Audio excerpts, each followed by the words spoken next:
कांदे भजी म्हणलं की कांदा हा आलाच. आणि कांदे भजी खायला कधीही ऋतू म्हणा किंवा एखादा स्पेशल प्रसंग म्हणा लागतच नाही. हुक्की आली की करा आणि खावा, असं याचं काम असतं. तर आज आईच्या हातची कांदे भजी, थोडक्यात खेकडा भजी आपण करणार आहोत. गेले कित्येक वर्ष आई ज्या पद्धतीनं ही खेकडा भजी बनवते ना, डिक्टो अगदी बाहेर जशी आपण गाड्यावर खातो गरमागरम, अगदी तशीच ही बनवते. तर अनेक टिप्स आहेत त्या मी तुम्हाला इथे सांगणार. तर ते तुम्ही जर फॉलो केलात तर अतिशय सुंदर अशा ह्या खेकडा भजी आपल्या घरातच आपण बनवू शकतो. सगळ्यात महत्त्वाची टीप यातली आहे ती म्हणजे अशा रीतीने उभा कांदा चिरलेला असतो ना, तो एका पातेल्यात घालून तो पूर्ण हाताने असा वेगळा किंवा सुट्टा करायचा आणि मग त्याच्यामध्ये आपण मीठ घालून ठेवणार आहोत. कांद्यामध्ये आपण जेव्हा मीठ घालतो ना, तेव्हा थोड्या वेळाने त्याला पाणी सुटतं आणि पाणी सुटल्यानंतर त्याच्यामध्ये आपल्याला पीठ कालवायचं असतं. तर ती जी चव असते ना, तीच ह्या कांदी भजीची काय आहे तर सिक्रेट आहे. आता काय करायचं, आपण हाताने याला मस्त मीठ सगळीकडे चोळून घेतलेलं आहे. आता ह्या कांद्याला काय करायचं, एक थोड्या वेळ 10 मिनटं किंवा 15 मिनटासाठी आपण झाकून ठेवायचं की जेणेकरून याला पाणी सुटेल.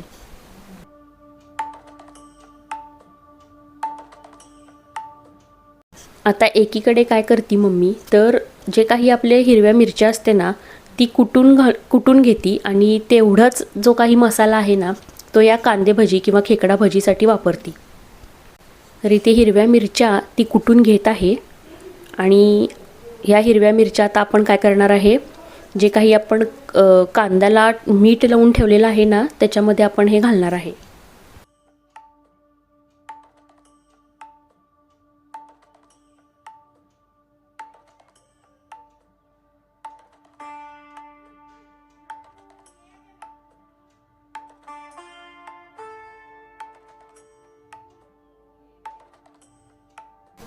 जवळजवळ 15 ते 20 मिनटं आपण हा कांदा असाच झाकून ठेवला होता. तुम्ही बघू शकता याला भरपूर पाणी सुटलेलं आहे.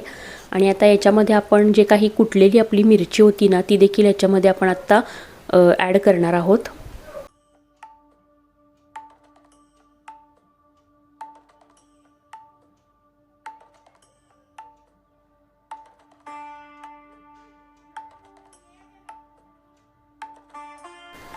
आणि याच्यानंतर आता आपण लागल तसं पीठ घालून आपण ह्याला हलवून घेणार आहोत. आपल्याला जास्ती घट्ट पण नाही ठेवायचं आहे आणि जास्ती पातळही नाही करायचं आहे, कारण की आपण पीठ कालवून झाल्यानंतर देखील एक 15 मिनटं आपण हे मिश्रण असंच झाकून ठेवणार आहोत आणि त्यावेळेस त्याला आणखी पाणी सुटणार आहे.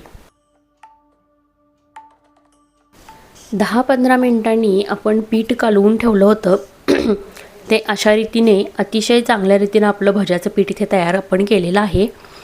आता अगदी करते समयी आपण म्हणजे तेलाची कढई जेव्हा आपण गॅसवरती ठेवणार कडवायला, तेव्हा ते करते समयी आपल्याला याच्यामध्ये 1 टीस्पून इतकं सोडा घालायचा आहे, खायचा सोडा.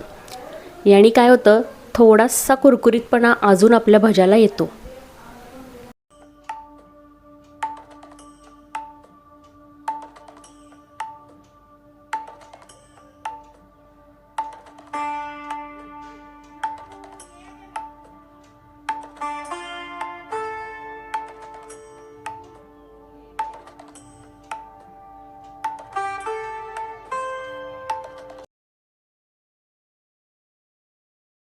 आता भजी तळताना सगळ्यात महत्त्वाची टीप काय असते, की तुम्ही जे काही भजी सोडता ना तेलामध्ये, ती हाताने सोडायची आणि ती थोडीशी बारीक बारीक सोडायची किंवा लहान लहान सोडायची, म्हणजे ती शेवटपर्यंत कुरकुरीत राहते. तर अशा रीतीने सगळं आपण हे भजी जी आहे ती तळून घेऊयात आणि अशा रीतीने तुम्हीही घरामध्ये ट्राय करून पहा. खूप चांगली भजी लागते. फक्त भजी तळताना किंवा भजी सोडताना जास्त मोठ्या सोडायच्या नाहीत, कारण की कांद्यामुळे पुन्हा त्यात वाफ पकडली जाते आणि वाफ पकडून काय होणार, ती मऊ पडणार.